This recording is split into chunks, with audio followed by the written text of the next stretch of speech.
votre Bible dans Matthieu, au chapitre 15.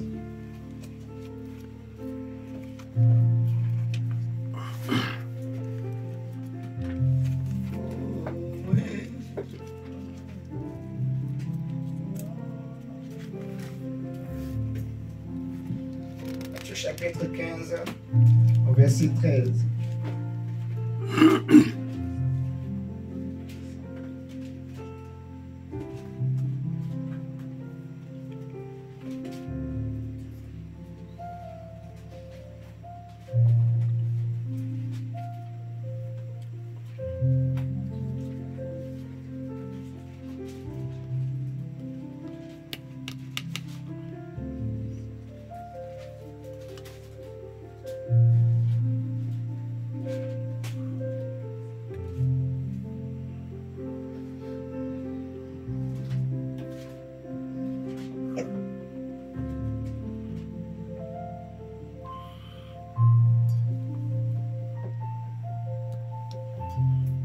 Matthieu 13, verset 15. C'est Matthieu 15, verset 13. Excusez-moi, j'ai un verset. Matthieu 15 au verset 13. Alléluia. Matthieu chapitre 15 au verset 13.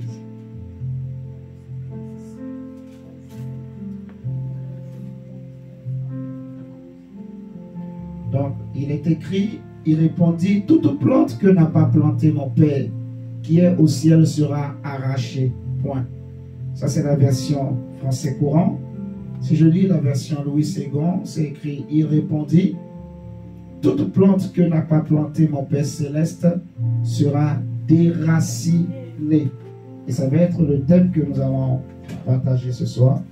Toute plante que n'a pas planté mon Père céleste sera déracinée.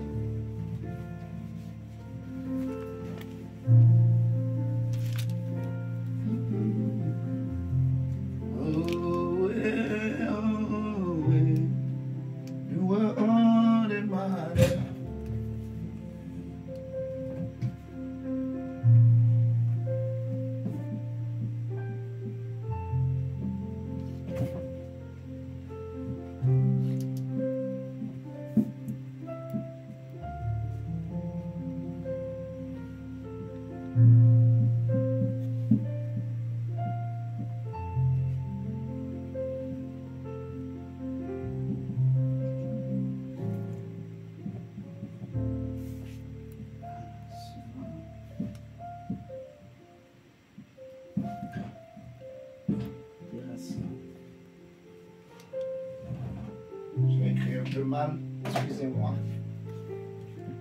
Déraciné.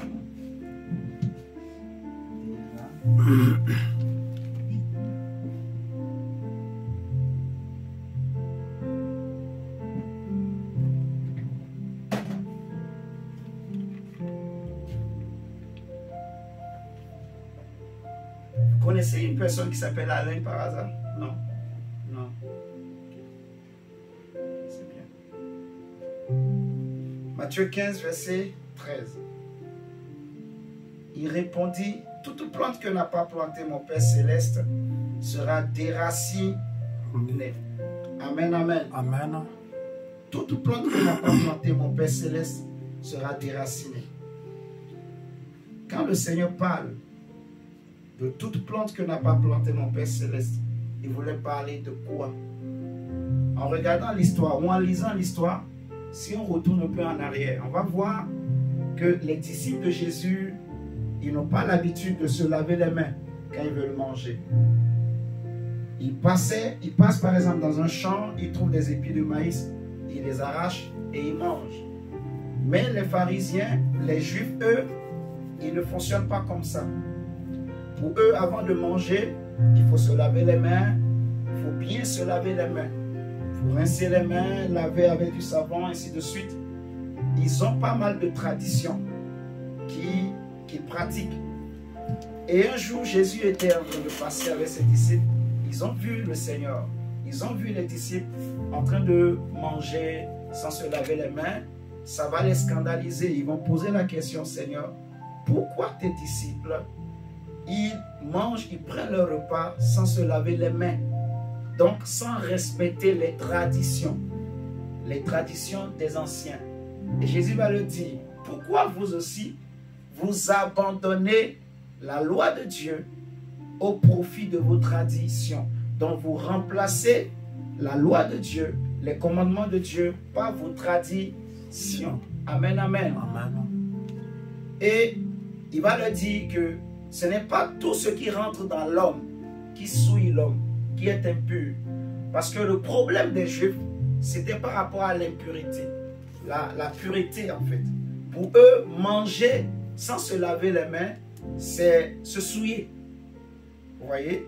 Et Jésus dira que ce n'est pas ce qui entre dans l'homme qui souille l'homme. Non. Parce que ce qui rentre dans l'homme, ça va dans les lieux secrets et après, ça sort. Vous voyez? Mais ce qui sort de l'homme, ça vient du cœur. Ça vient de l'être intérieur. Et c'est ça qui souille l'homme. Parce que c'est de l'intérieur que viennent les mauvaises pensées, les pensées de meurtre, de suicide, d'impureté, vous voyez, d'impudicité, d'adultère, ainsi de suite. Ça vient de l'intérieur. Quand le Seigneur va dire ça à ses disciples, ils vont lui dire, est-ce que tu sais, maître, que les pharisiens ont été scandalisés par ce que tu as dit?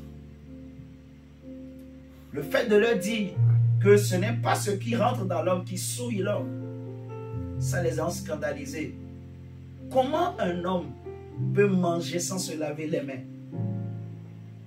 Pour eux, Jésus ne peut pas dire ça. En plus, si Jésus est vraiment un homme de Dieu, il ne peut pas dire ça. Parce qu'ils étaient trop attachés aux traditions.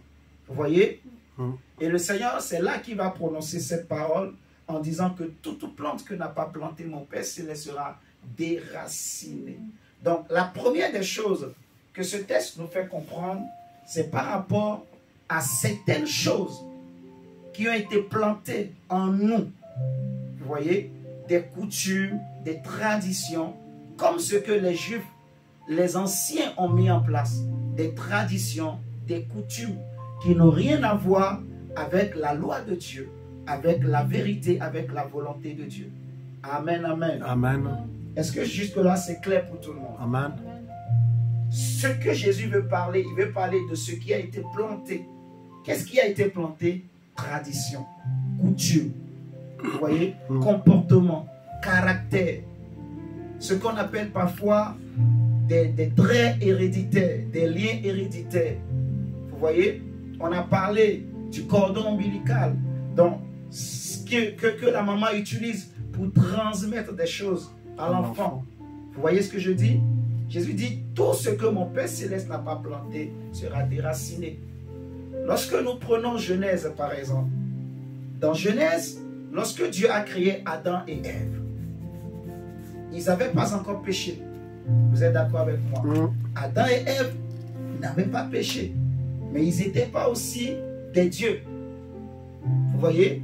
Dieu a dit à Adam, après l'avoir créé, il va le placer dans le jardin d'Éden. Et le Dieu que nous prions va lui dire, Adam, sache que dans le jardin d'Éden, il y a deux arbres. L'arbre de la connaissance du bien et du mal, mais l'arbre de la vie.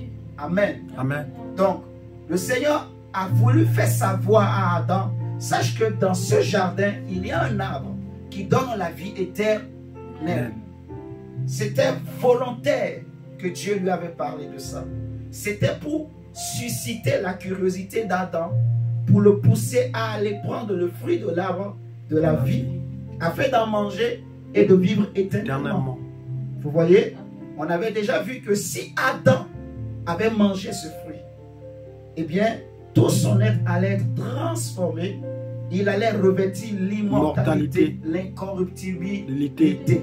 Amen. Amen. Mais dans l'histoire de la Bible, on comprend que malgré que Adam a fait je ne sais pas combien de temps dans le jardin, il ne s'est pas gêné à aller prendre le fruit. Vous voyez, jusqu'au jour où le serpent est venu. Le serpent est venu tenter Ève. Il est venu séduire Ève. Ève a pris le fruit, elle en a mangé, elle aussi a donné à Adam. Et lui aussi, il en a mangé. Et les deux sont tombés. Adam et Ève sont tombés. Alléluia. Amen. Dans la désobéissance. c'est alors que leurs yeux vont s'ouvrir. La Bible dira qu'ils ont compris qu'ils étaient nus. Alors, eux-mêmes, ils vont se fabriquer des pagnes avec des feuilles, ainsi de suite, pour se couvrir. Et le soir, le Seigneur est venu dans le jardin, ils se sont cachés. Alors, Dieu va dire, Adam, où es-tu, ô homme? Il va dire, j'ai entendu ta voix et j'ai eu peur et je me suis caché. Dieu va lui dire, mais pourquoi tu t'es caché? Depuis quand, Adam, tu te caches devant moi? Depuis quand, Adam, tu commences à te cacher devant moi? Adam va lui dire, je me cache parce que je suis nu. Et c'est là Dieu va lui dire, qui t'a appris que tu es nu? Ça veut dire que au départ, Adam était comme un fils pour Dieu, que Dieu a éduqué. Dieu lui a appris des choses. Vous voyez, comme par exemple donner des noms aux animaux, ce n'est pas une faculté qu'on reçoit comme ça sur un coup de tête. Non, si Dieu ne t'a pas donné cette grâce, tu ne peux pas. Imaginez le nombre d'animaux qui existent. Il y en a qui n'existent plus aujourd'hui dans notre génération, dans notre époque. Mais imaginez tous ces animaux-là. Adam leur a donné un nom. Donc, c'est un don qu'il a reçu de Dieu. C'est Dieu qui lui a appris ça. Amen, amen. Amen. Maintenant, le Seigneur dit à Adam, qui t'a appris ça, que tu es nu? C'est une autre façon de dire, moi, je ne t'ai pas appris ça. Amen, amen. Amen. Ça veut dire quelqu'un d'autre derrière. Après le passage de Dieu, quelqu'un d'autre aussi est venu pour semer aussi quelque chose, pour déposer aussi quelque chose dans l'homme. Vous voyez? Pour enseigner aussi quelque chose à l'homme, pour apprendre aussi quelque chose à Adam et Ève. Et c'est ça qui a causé leur chute. Amen. Amen. Donc, Jésus dit, toute plante que mon Père n'a pas plantée sera déracinée. C'est qui celui qui vient planter des choses autres que Dieu? Ce que mon Père n'a pas planté. Donc, il y a quelqu'un d'autre qui plante des choses, qui dépose des choses, qui sème des choses dans la vie de l'homme. Et ce quelqu'un-là n'est pas Dieu. Amen. Amen. Ce quelqu'un-là n'est pas Dieu. Regardez avec moi. Prenons Daniel chapitre 4. Daniel chapitre 4.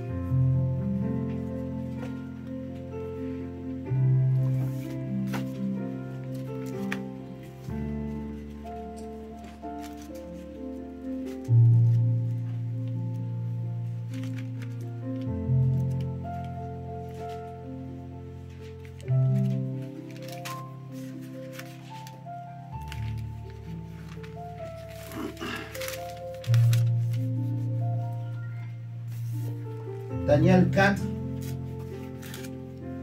le verset 1. Je vais commencer à partir du verset 1.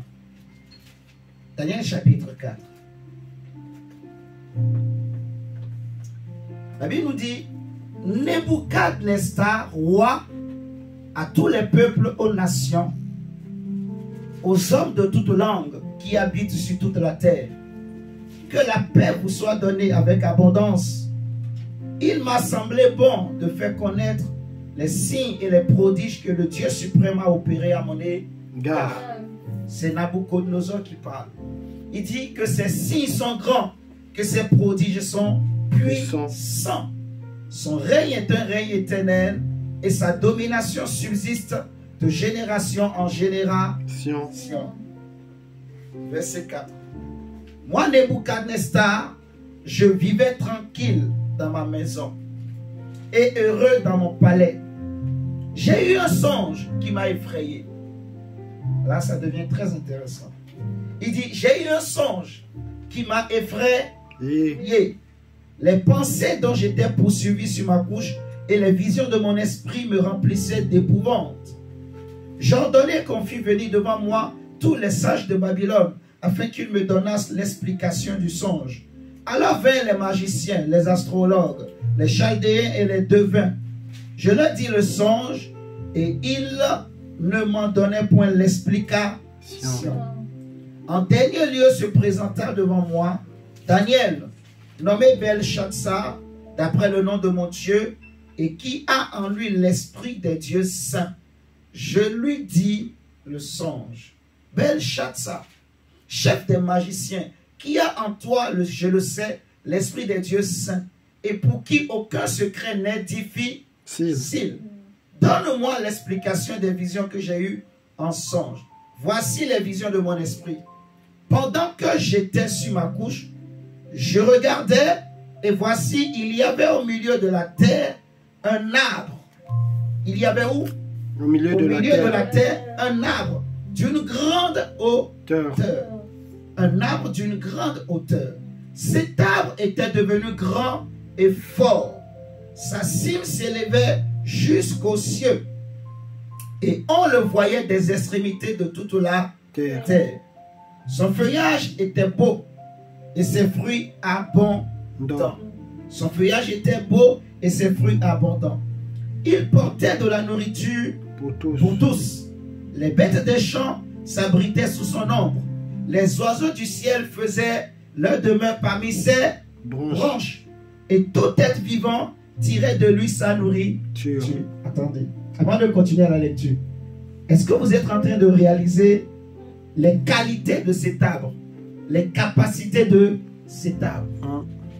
Le roi dit, c'est un arbre qui nourrissait toute la terre, toutes les familles, les peuples, les nations et les oiseaux, les animaux, tous tiraient leur subsistance de ces arbres.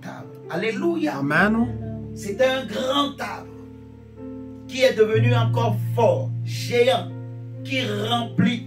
Il a étendu ses branches loin comme pas possible. Et toute la terre tirait sa subsistance de cet arbre. Les bêtes et les hommes et les animaux venaient s'abriter sous son ombre. Amen, amen. Amen. On dit, dans les visions de mon esprit que j'avais sur ma couche, je regardais et voici un de ceux qui veillent et qui sont saints descendit des cieux. L'arbre était tranquille, mais quelque chose s'est passé dans l'arbre. Il dit, il cria avec force et parla ainsi, abattez l'arbre et coupez ses branches, secouez le feuillage et dispersez les fruits, que les bêtes fuient de dessous et les oiseaux du milieu de ses branches, mais laissez en terre le tronc où se trouvent les racines et liez-le avec des chaînes de fer et des reins parmi l'herbe des champs, qu'il soit trempé de la rosée du ciel et qu'il ait comme les bêtes l'herbe de la terre pour partage. Son cœur d'homme lui sera ôté et un cœur de bête lui sera donné, et 7 ans passeront sur lui.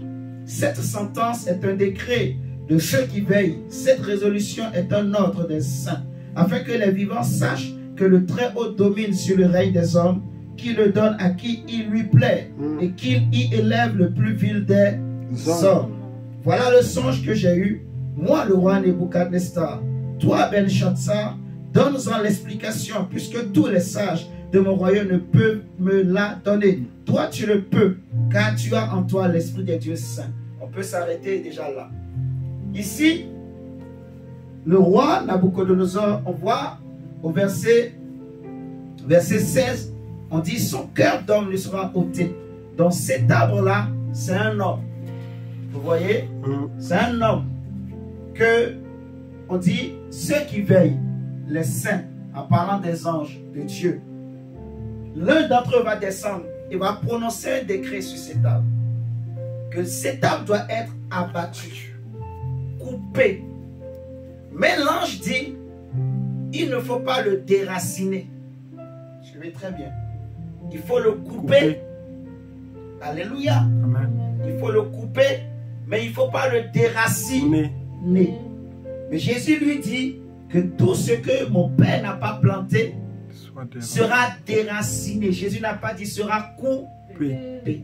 Ah, vous voyez la différence? L'ange dit qu'il faut le couper. Pourquoi l'ange dit qu'il faut le couper? Parce que quand on déracine un arbre, c'est fini. Il est mort. Il ne peut plus vivre. Mais si tu le coupes et tu laisses ses racines en place, donne-lui du temps, il va repousser. Amen. Amen. Il reprendra encore de la vie. d'autres branches vont commencer par pousser, des petites feuilles vont commencer par pousser, pourvu qu'il ait de l'eau, que ses racines trouvent de l'eau. Amen, amen. Amen. C'est pour cela l'ange dit de ne pas le déraciner, parce que ce qui se passait ici, c'était juste un jugement de Dieu pour montrer à Nabucodonosor en fait que Dieu est souverain, qu'il élève qui il veut, il rabaisse qui il veut. Et aussi grand qu'un homme peut devenir, Dieu est capable de le ramener à terre, de le rabaisser. Amen, amen. Amen. C'est lui qui élève et c'est lui qui rabaisse. Alléluia. Et la grandeur de cet homme nous montre, nous explique quelque chose. En fait, que là où je suis, là où tu es, ta famille aussi est comme un arbre, un grand arbre, de qui beaucoup de personnes aussi peuvent tirer leur subsistance. Alléluia. Amen. Et aussi nombreux que nous sommes sur la terre, chacun de nous, chacune de nos familles sont des arbres, de grands arbres. D'ailleurs, même on parle de l'arbre généalogique. Vous voyez, c'est un grand arbre dont beaucoup de gens peuvent dépendre. Pourquoi l'ange a voulu, ou pourquoi plutôt Dieu a voulu juger cet arbre? Tout simplement parce que cet arbre était arrivé à un moment où il ne commençait pas à penser que je me suffisais à moi-même. Vous voyez, cet arbre ne voulait pas reconnaître que Dieu existait. Mais ça nous enseigne quelque chose. Que là où Dieu plante, là où Dieu sème quelque chose, le diable aussi cherchera toujours à semer sa semence. Vous voyez? L'arbre là était bien. Tout le monde en profitait. Mais quand on a coupé cet arbre, tous ces gens-là qui profitaient de l'arbre, ils ne pouvaient plus en bénéficier. Alléluia. Amen. Vous voyez ce que je dis? Donc, quand on coupe un arbre, si on le laisse en place, il va repousser. Vous voyez? Tout ce que Dieu n'a pas planté dans nos familles, dans nos maisons, doivent être déracinés. Le Seigneur Jésus a parlé de la parabole du semeur. Il va dire que un homme, le royaume de Dieu est comme une semence qu'un homme sort et qu'il sème. Il y en a qui reçoivent la semence le long du chemin. Il y en a qui reçoivent la semence dans un endroit où il y a des pierres. Il y en a d'autres qui reçoivent la semence dans une terre où il y a des épines. Vous voyez, le sol où il y a des cailloux, des pierres, la semence va croître. Elle va commencer par pousser. Mais Jésus dira que dès que survient un peu de difficulté, un peu de souffrance, des combats, des tiraillements par rapport justement à la foi, eh bien, ils abandonnent. Ces chrétiens abandonnent la prière. Ils abandonnent la foi. Vous voyez ce que je dis? Il va dire, le terrain où il y a des épines, c'est que la semence aussi va croître. C'est un bon terrain. Mais le problème, c'est que sur ce terrain aussi, il y a aussi des épines. Vous voyez? Donc, quand la semence va croître, elle sera étouffée par les épines. C'est ce qui est écrit. Vous voyez? Donc, que ce soit les cailloux ou les épines, c'est des mauvaises semences. Jésus dira que ces épines-là, c'est les soucis du siècle présent, les convoitises de la vie. Vous voyez? L'amour de l'argent, toutes ces choses derrière lesquelles les hommes courent. C'est ça, ces épines-là, qui étouffent la parole de Dieu dans le cœur des hommes. C'est une mauvaise semence. Ça ne vient pas de Dieu. Vous voyez? La colère, la haine, l'hypocrisie, l'envie, les jalousies, le meurtre, tout cela ne vient pas de Dieu. Alléluia. L'impudicité, l'adultère, les mauvaises pensées, les pensées de suicide ou de meurtre, ça ne vient pas de Dieu. Donc, c'est l'ennemi qui a mis ça dans l'homme, qui a créé ça dans l'homme. Au travers du péché, il a semé ça dans l'homme. Amen, amen. Amen. Je vais donner encore un autre test. Si nous prenons dans Matthieu 13, où Jésus parle de la parabole de l'ivraie. Prenons Matthieu 13. Le verset 24.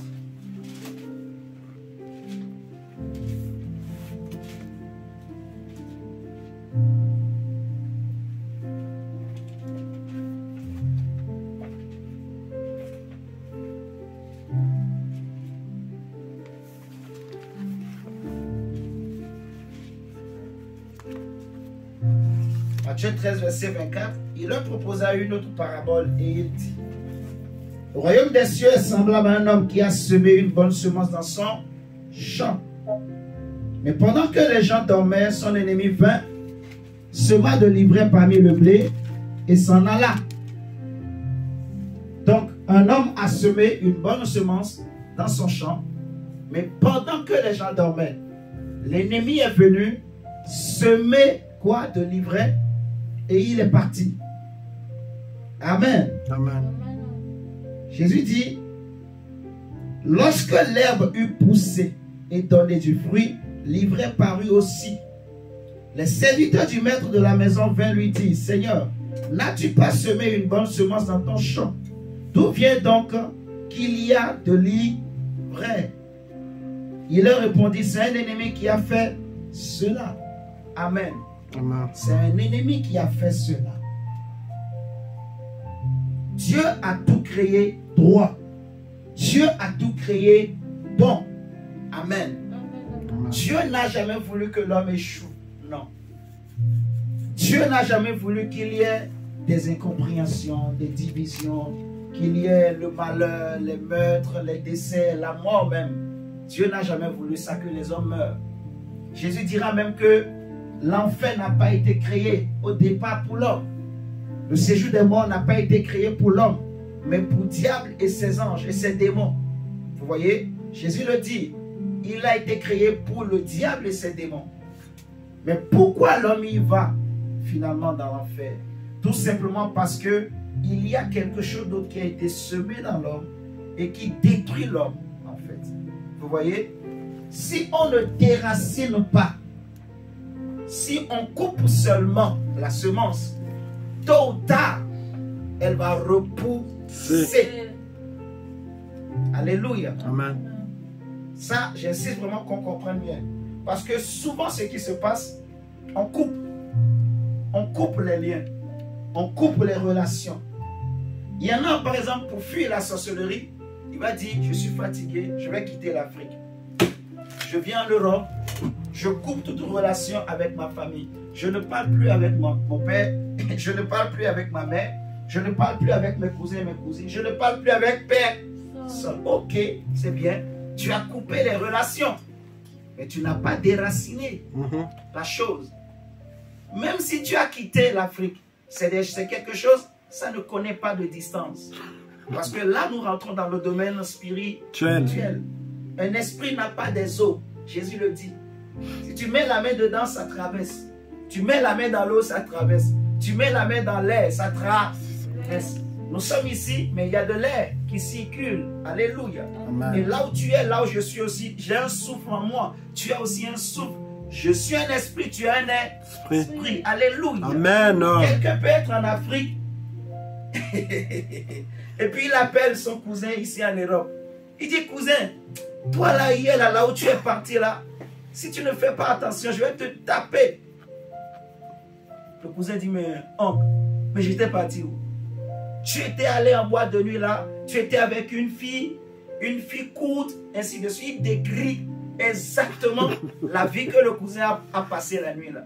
Le cousin dit: ah, tonton, comment tu sais? Eh, moi je voyage. Fais attention seulement. Ne pense pas que je suis en Europe donc je ne peux pas te voir. Une autre histoire. Un oncle qui appelle le cousin pour dire: hé fils, envoie-moi 100 €. L'oncle dit: oui, tonton, pas de problème, demain. L'enfant n'envoie pas les 100 €. Après, l'oncle appelle encore: fils, envoie-moi 100 €. J'en ai besoin, je vais faire quelque chose là. Il dit: ah, ces gens-là, ils nous embêtent, ah, ils me dérangent. Moi, je n'ai pas d'argent. Je n'arrive même pas à payer mon loyer. Si je n'arrive pas à faire ceci, je n'ai pas encore mangé. Ah, l'oncle là-bas fâché. L'oncle appelle. L'oncle lui dit: toi là, parce que tu es allé en Europe, tu crois qu'on ne peut pas te toucher, on ne peut pas t'atteindre. Tu es loin, tu crois que tu es loin. D'accord. Le monsieur sort. C'est des histoires vraies. Il sort. Il veut aller au village, il veut aller au travail. Il a les papiers. Mais il ne va même pas au travail plutôt. Il sort, il descend pour aller acheter du pain. à la boulangerie juste en bas de chez lui. La boulangerie est juste en bas de chez lui. Mais il descend pour aller acheter du pain. Or, dès qu'il descend en bas, il voit les policiers qui arrivent. Monsieur, vos papiers. Il dit non, mais je suis descendu juste pour acheter du pain. C'est en haut. On dit non, non, non, embarquez. On le met dans la voiture. Vous, on la met directement à l'aéroport. Vous, déjà, on l'a déjà jugé même. Et après, on la met à l'aéroport. Vous, on le met dans l'avion, direction le Congo. C'est une histoire vraie. Direction le Congo. Oh, le monsieur, c'est comme si c'est un rêve. Il se dit, mais je suis en train de rêver ou quoi? Je suis descendu pour acheter du pain. Mais donc, il se croit comme si c'était un rêve. Quand on l'a posé au Congo, il est descendu. Il a touché le sol, c'est le Congo. Il a appelé la famille. On est venu le chercher aussi. Quand l'oncle l'a vu, l'oncle a dit bienvenue. Je te disais donc seulement c'est un retour, ne veux pas bienvenue. Donc, il a pensé que comme j'ai coupé les relations, c'est fini. Non. Vous êtes en train de comprendre. Amen. C'est comme ça qu'il s'est retrouvé en Afrique. Jusqu'à aujourd'hui. On a même envoyé des gens. On n'a pas trouvé les papiers. On ne le trouve même plus dans les registres en France ici. C'est pour te dire la sorcellerie, les choses des ténèbres, quand le diable t'en veut, quand le diable te cherche, quand le diable veut te détruire, ça ne tient qu'à une chose. C'est pour ça que David dit que celui qui s'abrite tout près du Très-Haut repose à l'ombre du Tout-Puissant. Vous voyez? C'est en Jésus. Amen. Il ne faut pas seulement couper, il faut déraciner complètement. Amen, amen. Vous voyez? Amen. Ce n'est pas en coupant seulement que c'est fini. Parce que tu coupes, l'arbre va se calmer parce qu'il n'a plus de branches. Mais laisse-lui le temps. Il va repousser. Donc il faut déraciner, en fait. Il y en a beaucoup d'histoires. Je ne vais pas me mettre à raconter des histoires. Mais ça nous enseigne. Vous voyez? Il y a des choses. Il faut que j'arrête. Je ne peux pas dire, par exemple, je suis chrétien ou chrétienne. Je prie tous les dimanches. Je prie tous les jours. Je vais à l'église. Je donne ma dîme. Je fais l'aumône. Je nourris les orphelins, les veuves. Mais quand même, l'homme avec qui je vis, on n'est pas marié. La femme avec qui je vis, on n'est pas marié. Vous comprenez là? Je suis en train de jouer moi-même. Je n'ai pas vraiment déraciné. J'ai juste coupé. Tu vois? Je viens à l'église, ok. J'ai accepté Jésus comme mon Seigneur et mon Sauveur. Mais je vis dans le péché. Non, je n'ai pas déraciné. En fait. Parce que Jésus dira que le prince de ce monde arrive, mais il n'a rien en moi. Amen. Amen. Quelle racine. Qu'est-ce que le diable, quand il vient pour t'examiner, quand il vient pour examiner ta vie, ta famille, quand ils viennent les esprits de famille pour examiner ton âme, qu'est-ce qu'ils trouvent encore qui leur appartient? Qu'est-ce que Dieu n'a pas planté en toi et qui appartient encore au monde des ténèbres, qui appartiennent encore au monde, qui appartiennent encore au diable. Alléluia. Amen. Dans mon âme, dans ma vie, je suis chrétien, mais je vole. Je suis chrétien, mais je mens. Je ne suis pas en train de faire du mal à quelqu'un. Je me fais moi-même mal. Vous êtes en train de comprendre. Amen, amen. Il faut couper. Je dis il faut couper. Il faut déraciner. Alléluia. Amen. Donc, il faut se poser la question. Là où je suis, là. Qu'est-ce que il y a dans ma vie, dans mon cœur, dans mon âme, qui ne glorifie pas le Seigneur? Est-ce qu'il y a quelque chose auquel je suis attaché? Vous voyez? Quelque chose à laquelle je suis attaché. J'ai du mal à me débarrasser. J'ai du mal à abandonner. Il faut que je déracine cela. Amen. Amen. Nous allons prier le Seigneur. Qu'est-ce que le diable a semé? Pendant que tu dormais, pendant que je dormais, pendant que tes enfants dormaient, qu'est-ce que le diable est venu semer? Cette semence du diable, ça peut être une relation. Vous voyez? Ça peut être un homme ou une femme que le diable met dans ta vie. Mais c'est pour te nuire, c'est pour te détruire. Alléluia. Amen. Comme on avait vu avec Akab et Jézabel. Vous voyez? Akab était un bon roi au départ. C'est Jézabel qui a fait que Akab est devenu ce qu'il est devenu. Vous voyez? Donc, qu'est-ce qu'il y a autour de toi, dans ton environnement, dans ta vie, dans ton quotidien, qui ne glorifie pas le Seigneur? Alléluia. Amen.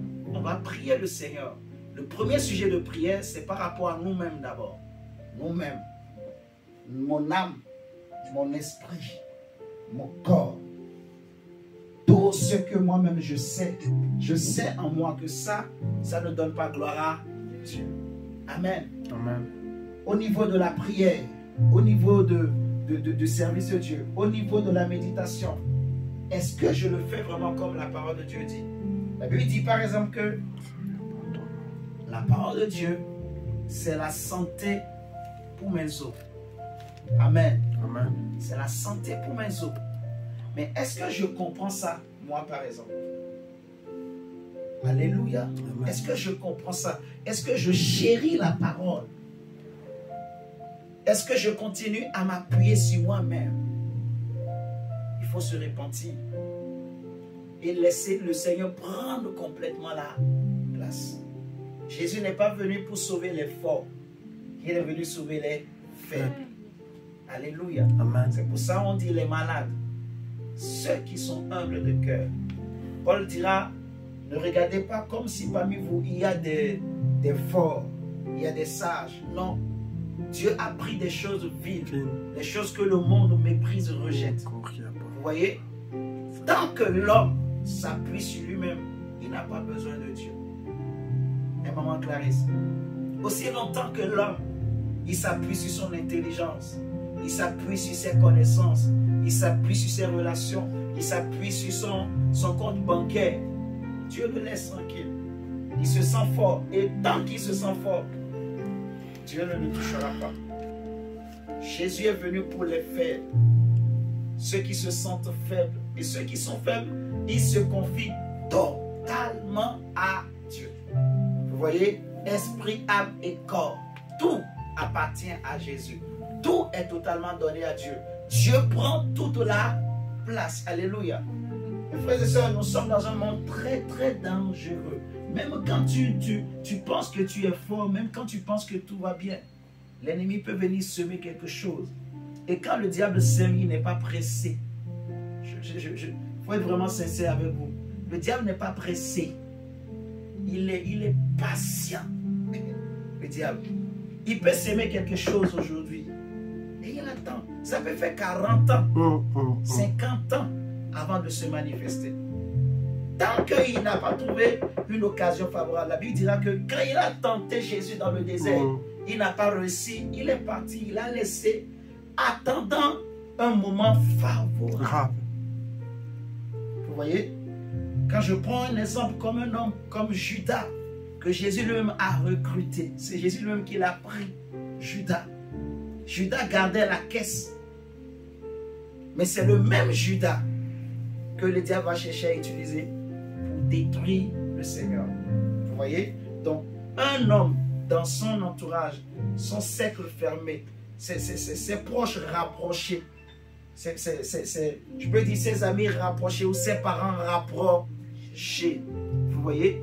Le diable est passé par là. Si Judas est tombé, c'est parce que le diable est passé par là. Vous savez que Judas aussi a chassé des démons. Judas a chassé des démons. Judas aussi avait l'onction. Judas a chassé des démons. Oh oui. Judas aussi avait l'onction. Il avait droit au même ministère que Paul, que Pierre. Mais parce que le diable est passé par là, comme il n'a pas veillé, Il a ouvert son cœur au diable, le diable est rentré et le diable l'a utilisé. C'est comme ça il est parti. Après lui-même, il s'est suicidé. Vous voyez? Parce que le diable a déjà complètement pris et Dieu l'a quitté. Le Seigneur l'a abandonné. Alléluia. Amen. Donc, il faut vraiment se réveiller, en fait. La Bible dit, ce n'est pas le temps de dormir, c'est le temps de se lever, de vaquer à la prière. Qu'est-ce que le diable a planté? Qu'est-ce que le diable a planté? Pendant que je dors, pendant que je suis en train de travailler, pendant même que je regarde la télé, vous voyez ce que je dis? C'est pour cela qu'il faut prier tout le temps, tout le temps. Il ne faut pas abandonner la prière. Le temps est en train de passer. On va déjà faire ce sujet de prière par rapport à nous-mêmes. On va prier le Seigneur pour dire, Seigneur, en moi, dans mon âme, mon Dieu, dans mon cœur, dans mon corps, dans mon esprit, Seigneur, je viens devant ton trône ce soir. Tout ce qui peut être en moi, qui n'est pas de toi, tout ce qui est rentré en moi, pas ma propre faute, pas mes propres péchés, comme on avait vu dimanche, par exemple, cet homme qui était né aveugle, les disciples ont posé la question, Seigneur, est-ce que c'est à cause de son péché ou à cause du péché de ses parents? Donc on va dire, Seigneur, tout ce qui est rentré en moi, pas ma propre faute, mes erreurs d'enfance, vous voyez, mes erreurs de jeunesse, mes mauvaises habitudes, vous voyez, mes négligences, mon ignorance, toutes ces choses-là, toutes ces choses qui ont été peut-être des portes que l'ennemi a utilisées, tout ce qui n'est pas de Dieu, les mauvais caractères, Seigneur, je n'en veux plus. Amen. Je prie que, Seigneur, tu déracines. Tu déracines. Seigneur, étends ta main et déracine. Viens arracher. Arrache en moi ce qui n'est pas de toi. Arrache au nom de Jésus. Élevons la voix et parlons avec le Seigneur. Parlons à Dieu. Que le Seigneur étend sa main pour arracher, pour déraciner. Lui-même, puisqu'il a dit, tout ce que le Père n'a pas planté sera déraciné. Oh Dieu de France, je viens nous prendre contrôle et lever, papa. Oh Seigneur Dieu de gloire, et je vous prie, Seigneur Dieu, papa. Seigneur Dieu, papa. Tout ce qui, papa, est confiant en moi, toute semence, papa, Seigneur, qui est liée, Seigneur Dieu, papa, à mes propres péchés, qui est liée, Seigneur Dieu, Père éternel, à la vie, Seigneur Dieu, que je me dévoile pour toi, Seigneur. Oh Jésus, qui est lié, Seigneur, à mes fautes, Seigneur Dieu, papa. Oh Seigneur Jésus, Père éternel, je prie que tu viennes déraciner, papa, tout ce qui est lié à mes péchés, papa. Oh Seigneur Dieu, les péchés que j'ai commis, Seigneur Dieu, papa, tout ce que j'ai fait, papa, Seigneur Dieu, dans le secret.